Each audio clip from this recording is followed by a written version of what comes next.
Radio Tehran, শুরু হচ্ছে বিশ্ব সংবাদ।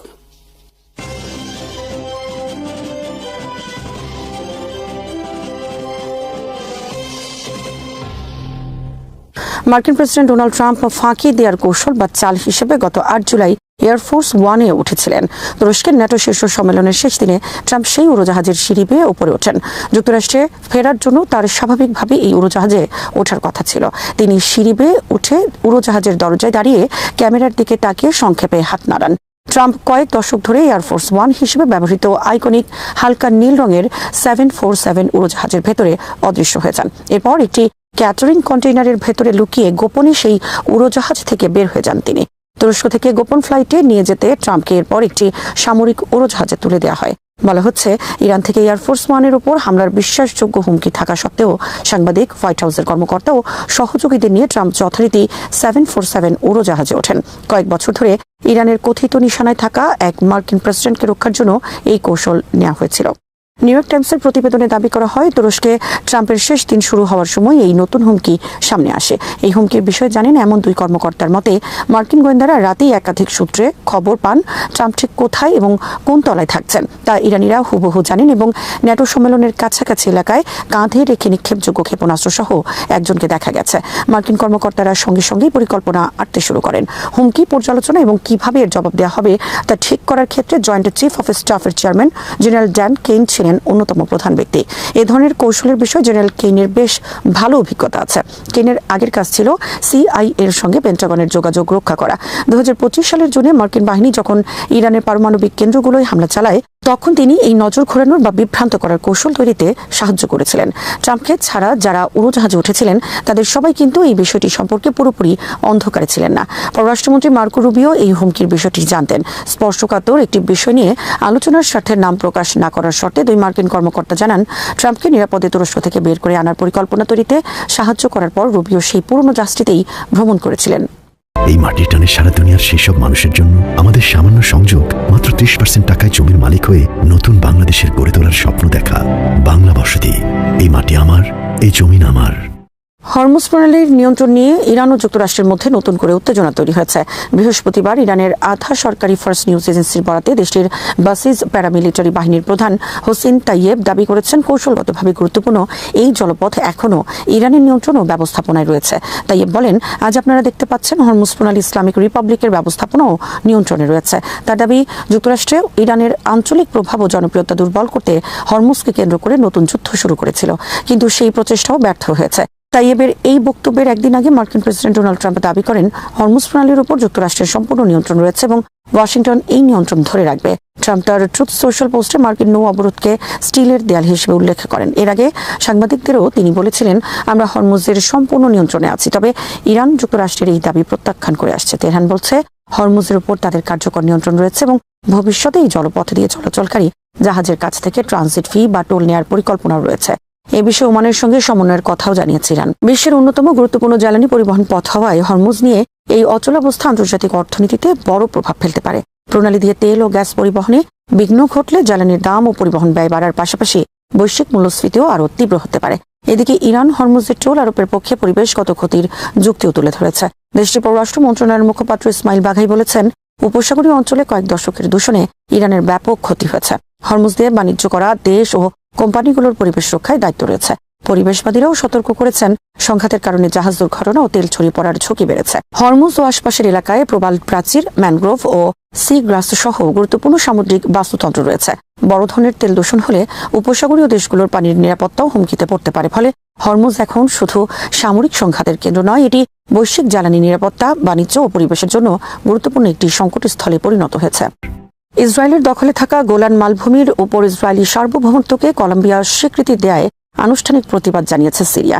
বুধবার সিরিয়ার রাষ্ট্রীয় সংবাদ মাধ্যম সানা জানায়, জাতিসংঘের মহাসচিব ও নিরাপত্তা পরিষদের সভাপতির কাছে পাঠানো চিঠিতে কলম্বিয়ার সিদ্ধান্তের তীব্র নিন্দা ও সম্পূর্ণ প্রত্যাখ্যানের কথা জানিয়েছে দামেস্ক। সোমবার কলম্বিয়ার পররাষ্ট্র মন্ত্রণালয় গোলান মালভূমির উপর ইসরায়েলের সার্বভৌমত্ব স্বীকারের ঘোষণা দেয়। মধ্যপ্রাচ্যের চলমান অস্থিতিশীলতা ও ইসরায়েলের নিরাপত্তার জন্য গোলান মালভূমির কৌশলগত গুরুত্বকে সিদ্ধান্তের কারণ হিসেবে উল্লেখ করা হয়। ইসরায়েলের পররাষ্ট্রমন্ত্রী গিদিয়ন সার এর সিদ্ধান্তকে স্বাগত জানান। এর ফলে যুক্তরাষ্ট্রের পর কলম্বিয়া হল দ্বিতীয় দেশ যারা গোলান মালভূমির উপর ইসরায়েলি সার্বভৌমত্ব স্বীকৃতি দিল। 2019 সালে তৎকালীন মার্কিন প্রেসিডেন্ট ডোনাল্ড ট্রাম্প একই সিদ্ধান্ত নিয়েছিলেন। তবে সিরিয়া বলছে কলম্বিয়ার এই অবস্থান আন্তর্জাতিক আইনের পরিপন্থী। সিরিয়ার পররাষ্ট্র মন্ত্রণালয় জানিয়েছে জাতিসংঘের বিভিন্ন প্রস্তাব অনুযায়ী গোলান মালভূমির সিরিয়ার ভূখণ্ড এবং শক্তি প্রয়োগ করে কোনো ভূখণ্ড দখল বা অধিগ্রহণের স্বীকৃতি দেওয়া যায় না। ইউরোপীয় ইউনিয়নও কলম্বিয়ার সিদ্ধান্তের সঙ্গে একমত হয়নি। বুধবার ইইউ জানায় আন্তর্জাতিক আইন ও জাতিসংঘ নিরাপত্তা পরিষদের 242 ও 497 নম্বর প্রস্তাব অনুযায়ী তারা গোলান মালভূমির উপর ইসরায়েলি সার্বভৌমত্ব স্বীকার করে না। ইসরায়েলকে 1974 সালের বিচ্ছিন্নতা চুক্তি মেনে চলা এবং গোলানের বাফার জোনের সামরিক তৎপরতা এড়িয়ে চলার আহ্বান জানিয়েছে ইইউ। একই সঙ্গে জাতিসংঘের পর্যবেক্ষক বাহিনী ইউএনটিওএফ এর প্রতি সমর্থন ব্যক্ত করেছে তারা। 1967 সালের যুদ্ধে ইসরায়েল গোলান মালভূমির অধিকাংশ দখল করে। 1981 সালে অঞ্চলটি নিজেদের সঙ্গে সংযুক্ত করার ঘোষণা দেয় ইসরায়েল। জাতিসংঘ নিরাপত্তা পরিষদের 497 নম্বর প্রস্তাবে ওই পদক্ষেপকে অকার্যকর ও বাতিল ঘোষণা করা হয়। ইরান ও যুক্তরাষ্ট্রের মধ্যে যুদ্ধবিরতির মেয়াদ বাড়ানো নিয়ে কোনো আলোচনা হয়নি বলে জানিয়েছে তেহরান। বুধবার রয়টার্সকে দেয়া এক সাক্ষাৎকারে এক জ্যেষ্ঠ ইরানি কর্মকর্তা বলেন, জুনে হওয়া অন্তর্বর্তী চুক্তির কার্যকর হওয়ার কোনো আনুষ্ঠানিক তারিখই ইরানের দৃষ্টিতে নির্ধারিত হয়নি, ফলে মেয়াদ বাড়ানোর প্রশ্নও নেই। এর আগে তুরস্কের আনাদোল এজেন্সি পাকিস্তানি সরকারি সূত্রের বরাত দিয়ে জানিয়েছিল ইরান ও যুক্তরাষ্ট্র 60 দিনের যুদ্ধবিরতি বাড়াতে সম্মত হয়েছে। তবে ইরানি কর্মকর্তা এই তথ্য প্রত্যাখ্যান করে বলেন, চুক্তি হওয়ার 48 ঘন্টার মধ্যেই যুক্তরাষ্ট্র তা লঙ্ঘন করে এবং কয়েকদিনের মধ্যে চুক্তি থেকে সরে যায়। জুনের চুক্তিতে সামরিক অভিযান স্থায়ীভাবে বন্ধের কথা বলা হলেও তা দ্রুত ভেঙে পড়ে। 60 দিনের সময়সীমার মধ্যে দুই দেশের চূড়ান্ত সমঝোতায় পৌঁছানোর কথা ছিল। এতে ইরানের পারমাণবিক কর্মসূচি সীমিত করা এবং যুক্তরাষ্ট্রের নিষেধাজ্ঞা প্রত্যাহারের বিষয় অন্তর্ভুক্ত ছিল। ইরানি ওই কর্মকর্তা বলেন, মধ্যস্থতাকারীদের মাধ্যমে যুক্তরাষ্ট্রের চুক্তিতে ফিরে আসা এবং প্রতিশ্রুতি বাস্তবায়নের সময়সীমা নির্ধারণ নিয়ে আলোচনা চলছে। তবে এ বিষয়ে কোনো অগ্রগতি হয়নি। এদিকে যুদ্ধের অবসানের সম্ভাবনা আরও ক্ষীণ হয়েছে। ইরানের শীর্ষ নিরাপত্তা কর্মকর্তা মোহসেন রেজাই বলেছেন, যুক্তরাষ্ট্র ইরানের শর্ত মেনে না নেওয়া পর্যন্ত হরমুজ প্রণালী পুনরায় খুলবে না। শর্তগুলোর মধ্যে রয়েছে ইরানের জব্দ সম্পদ ছাড় এবং লেবানন ও গাজা সহ আঞ্চলিক সংঘাতের অবসান। অন্যদিকে মার্কিন প্রেসিডেন্ট ডোনাল্ড ট্রাম্প দাবি করেছেন হরমুজ প্রণালীর নিয়ন্ত্রণ যুক্তরাষ্ট্রের হাতেই। একই সময় উপসাগর ও বাবল মান্দাব প্রণালীতে জাহাজে হামলার ঘটনায় উত্তেজনা আরও বেড়েছে। সংঘাত দীর্ঘায়িত হওয়ার আশঙ্কায় তেলের দাম বেড়েছে এবং বৈশ্বিক শেয়ার বাজারে নেতিবাচক প্রভাব পড়েছে। ডোনাল্ড ট্রাম্প তার রাজনৈতিক পরিচয়ের বড় একটি অংশ গড়ে তুলেছেন একটি সরল ধারণার উপর।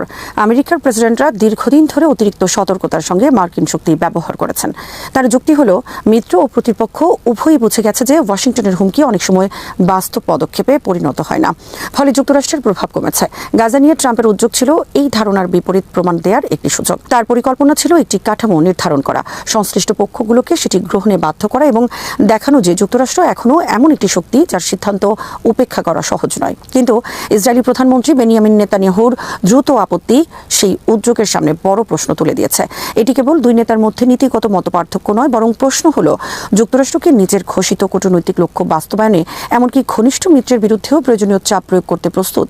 ট্রাম্পের 15 দফা কাঠামোর মূল ধারণা ছিল পারস্পরিক ও ধাপে ধাপে অগ্রসর হওয়া। হামাস একটি অন্তর্বর্তী ব্যবস্থার অধীনে অস্ত্র সমর্পণ করবে, আন্তর্জাতিক স্থিতিশীলতা কাঠামো ও ফিলিস্তিনি নিরাপত্তা ব্যবস্থা গড়ে উঠবে এবং নতুন ব্যবস্থা কার্যকর হওয়ার সঙ্গে সঙ্গে ইসরায়েলি বাহিনী ধীরে ধীরে প্রত্যাহার করবে। কিন্তু নেতানিয়াহুর অবস্থান কার্যত এই সমীকরণ বদলে দিয়েছে।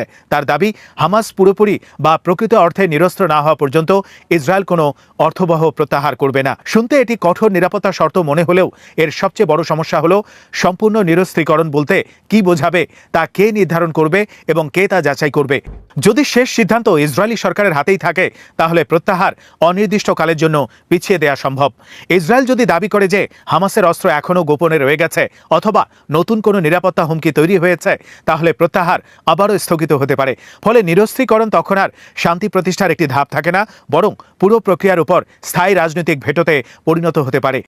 এখানে মূল বিতর্ক হামাস অস্ত্র রাখবে কিনা তা নয়। একটি বিশ্বাসযোগ্য যুদ্ধ পরবর্তী ব্যবস্থার ক্ষেত্রেই ধরে নেওয়া হয় যে হামাস স্বাধীন সশস্ত্র কর্তৃপক্ষ হিসেবে টিকে থাকতে পারবে না।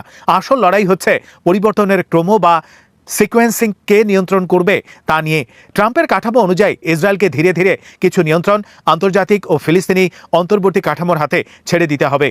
কিন্তু নেতানিয়াহুর অবস্থান ইসরায়েলের হাতে সেই সিদ্ধান্তের চাবিকাঠি রাখে কখন নিরাপত্তা হুমকি শেষ হয়েছে, কখন প্রত্যাহার সম্ভব এবং কখন নতুন রাজনৈতিক ব্যবস্থা কার্যকর হবে। অর্থাৎ ইসরায়েল যদি একাই নির্ধারণ করে যে হুমকি পুরোপুরি শেষ হয়নি, তাহলে প্রত্যাহারও অনির্দিষ্টকাল পিছিয়ে যেতে পারে। এর ফলে যুদ্ধ শেষ হওয়ার বদলে গাজায় দীর্ঘমেয়াদী ইসরায়েলি সামরিক উপস্থিতি প্রতিষ্ঠিত হওয়ার ঝুঁকি তৈরি হয়।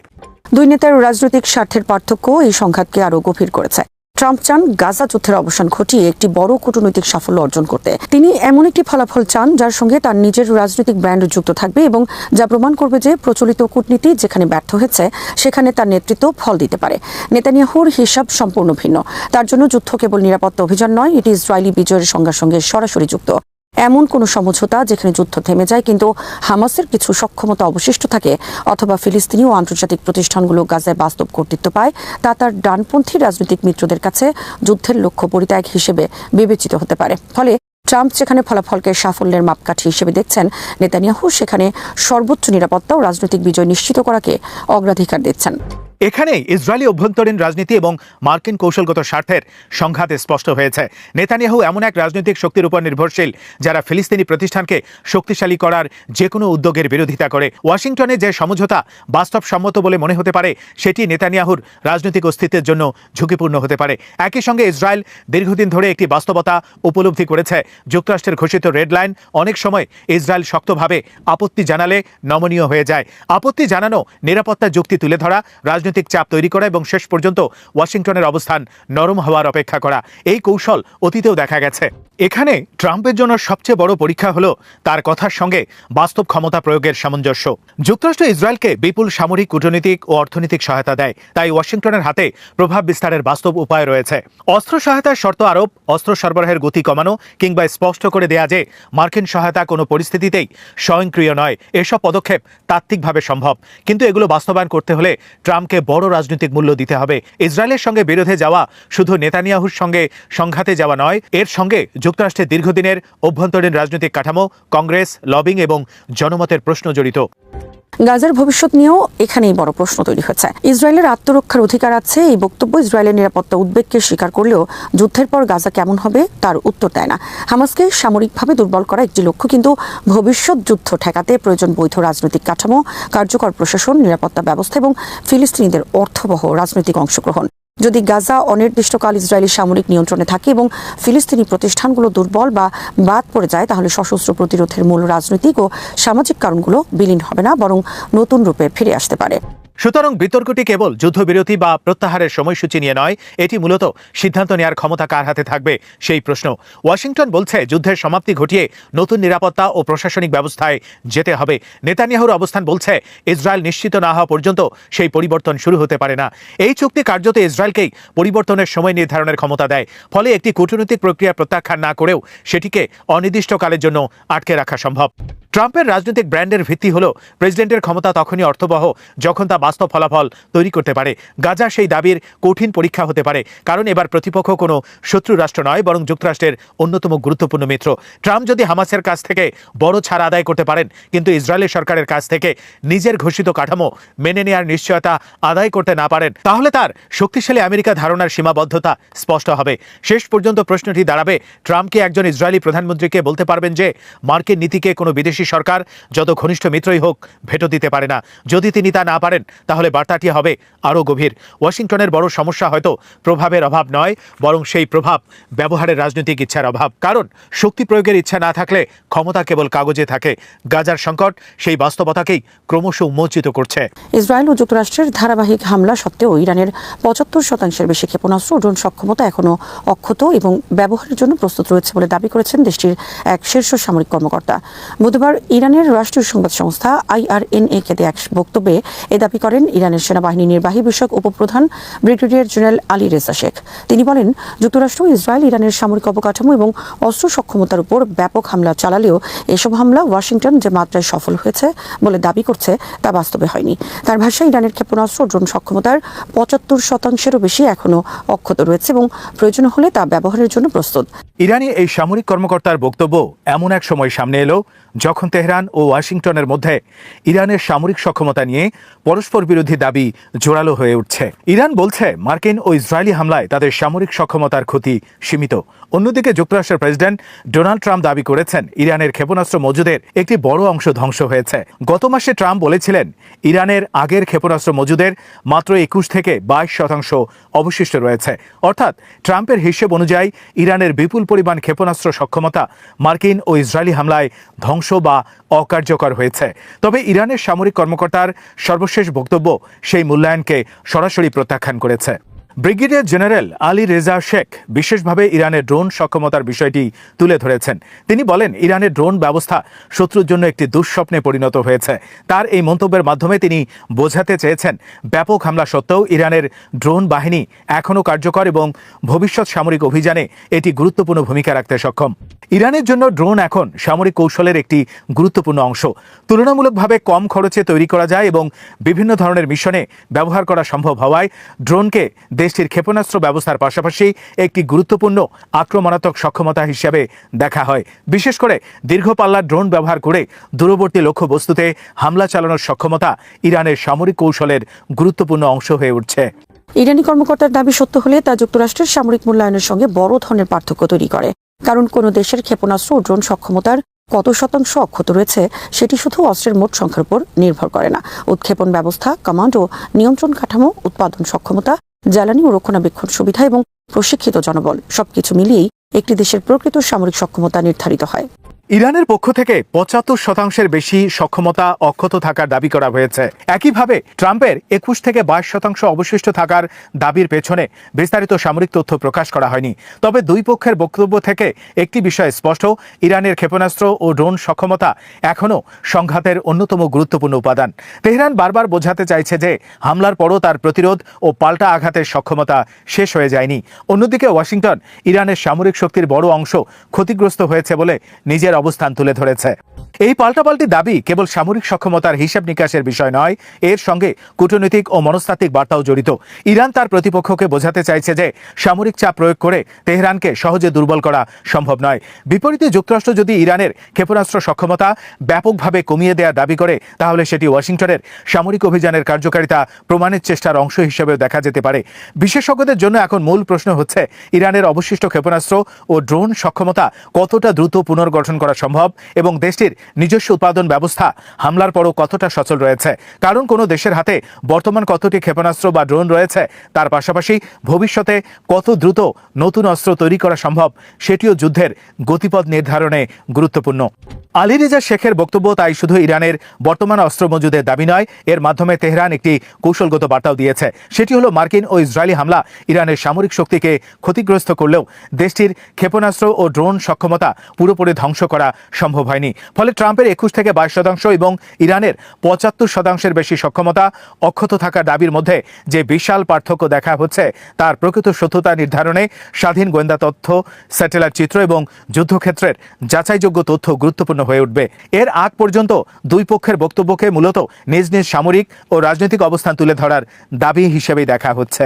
সবশেষে ইরানি সামরিক কর্মকর্তার বক্তব্য থেকে যে বার্তাটি সবচেয়ে স্পষ্ট তা হল, তেহরান এখনও তার ক্ষেপণাস্ত্র ও ড্রোন শক্তিকে যুদ্ধের কার্যকর হাতিয়ার হিসেবে বিবেচনা করছে। আর এই সক্ষমতা যতদিন কার্যকর থাকবে, ততদিন ইরান যুক্তরাষ্ট্র সংঘাতের সামরিক সমীকরণও পুরোপুরি বদলে গেছে বলে ধরে নেওয়া কঠিন। 40 দিনের যুদ্ধ শেষে যে চিত্র সামনে এসেছে তা যুক্তরাষ্ট্রের প্রত্যাশিত ফলাফলের সঙ্গে পুরোপুরি মেলে না। ডোনাল্ড ট্রাম্প যে যুদ্ধ শুরু করেছিলেন, ইরানের আচরণ পরিবর্তন, তেহরানকে মার্কিন শর্ত মেনে নিতে বাধ্য করা এবং শেষ পর্যন্ত ইরানকে আনকন্ডিশনাল সারেন্ডারের দিকে ঠেলে দেওয়ার লক্ষ্য নিয়ে যুদ্ধের পর বাস্তবতা বরং ভিন্ন বার্তা দিচ্ছে। ইরান আত্মসমর্পণ তো করেইনি, বরং যুদ্ধ পরবর্তী দর কষাকষিতে কৌশলগতভাবে আরো কঠোর অবস্থান নেওয়ার চেষ্টা করছে। বিশেষ করে হরমুজ প্রণালীকে ঘিরে তেহরানের অবস্থান এবং মার্কিন অস্ত্র ভান্ডারের উপর দীর্ঘস্থায়ী যুদ্ধের চাপ দুটো বিষয় ইঙ্গিত করছে যে যুদ্ধের ফলে ইরানের উপর চাপ তৈরি হয়নি, বরং যুক্তরাষ্ট্রের উপরও সামরিক ও অর্থনৈতিক চাপ জমেছে। মার্কিন সংবাদ মাধ্যম সিএনএন ও ট্রাম্পের আনকন্ডিশনাল সারেন্ডার বক্তব্যের প্রসঙ্গ টেনে বলা হয়েছে, ইরান আত্মসমর্পণ করেনি এবং হরমুজ প্রণালী নিয়ে বরং আরও কঠোর অবস্থান নিয়েছে। এর অর্থ হল, সামরিকভাবে আঘাত পাওয়ার পরও তেহরান মনে করছে তার হাতে এমন কিছু কৌশলগত হাতিয়ার রয়েছে যা ভবিষ্যতের আলোচনায় যুক্তরাষ্ট্রের উপর চাপ সৃষ্টি করতে পারে। এখানেই সামরিক বিজয় এবং কৌশলগত বিজয়ের মধ্যে পার্থক্যটি গুরুত্বপূর্ণ হয়ে ওঠে। একটি দেশ অন্য দেশের সামরিক স্থাপনা ধ্বংস করতে পারে, ব্যাপক ক্ষয়ক্ষতি ঘটাতে পারে কিংবা আকাশ যুদ্ধে আধিপত্য প্রতিষ্ঠা করতে পারে, কিন্তু সেই সামরিক সাফল্য তখনই পূর্ণাঙ্গ রাজনৈতিক বিজয়ে পরিণত হয় যখন প্রতিপক্ষকে নিজের মূল রাজনৈতিক শর্ত মেনে নিতে বাধ্য করা যায়। ট্রাম্পের যুদ্ধের ঘোষিত উদ্দেশ্য ছিল ইরানকে পিছু হটানো এবং মার্কিন দাবি মেনে নিতে বাধ্য করা, কিন্তু যুদ্ধের পর যদি তেহরান আলোচনা টেবিলে আরও কঠোর অবস্থান নিতে পারে, তাহলে স্বাভাবিকভাবেই প্রশ্ন উঠবে, ওয়াশিংটন কি তার মূল রাজনৈতিক লক্ষ্য অর্জন করতে পেরেছে? হরমুজ প্রণালী এই প্রশ্নের কেন্দ্রে চলে এসেছে। বিশ্বের অন্যতম গুরুত্বপূর্ণ জ্বালানি পরিবহন পথ হিসেবে হরমুজের গুরুত্ব শুধু মধ্যপ্রাচ্যের মধ্যে সীমাবদ্ধ নয়। এই জলপথে অস্থিরতা তৈরি হলে আন্তর্জাতিক তেলের বাজার, জ্বালানি মূল্য, সামুদ্রিক পরিবহন এবং বৈশ্বিক অর্থনীতিতে তার প্রভাব পড়তে পারে। কয়েক দশক ধরে পারস্য উপসাগরে মার্কিন সামরিক উপস্থিতির অন্যতম যুক্তি ছিল জ্বালানি নিরাপত্তা, আন্তর্জাতিক নৌ চলাচলের স্বাধীনতা এবং তেল পরিবহন পথের নিরাপত্তা নিশ্চিত করা। কিন্তু এখন যদি ইরান হরমুজকে আলোচনার একটি কার্যকর হাতিয়ারে পরিণত করতে পারে, তাহলে তা শুধু তেহরানের দর কষাকষির ক্ষমতা বৃদ্ধির ইঙ্গিত নয়, একই সঙ্গে মধ্যপ্রাচ্যের দীর্ঘদিনের মার্কিন সামরিক কৌশলের কার্যকারিতা নিয়েও প্রশ্ন তৈরি করে। যুদ্ধ শুরুর সময় ওয়াশিংটনের হিসাব ছিল, সামরিক চাপ যত বাড়বে ইরানের জন্য যুদ্ধের খরচ তত বাড়বে এবং শেষ পর্যন্ত তেহরান বাধ্য হয়ে পিছু হটবে। কিন্তু দীর্ঘ 40 দিনের সংঘাত দেখিয়ে দিয়েছে, যুদ্ধের খরচ একতরফা নয়। যুক্তরাষ্ট্রকে বিপুল পরিমাণ গোলাবারুদ, ক্ষেপণাস্ত্র প্রতিরক্ষা ব্যবস্থা এবং অন্যান্য সামরিক সরঞ্জাম ব্যবহার করতে হয়েছে। মার্কিন অস্ত্রভাণ্ডার কমে যাওয়ার বিষয়টি তেহরানের হিসাব নিকাশে প্রভাব ফেলতে পারে বলে সিএনএন উল্লেখ করেছে। সেটি কৌশলগতভাবে অত্যন্ত গুরুত্বপূর্ণ।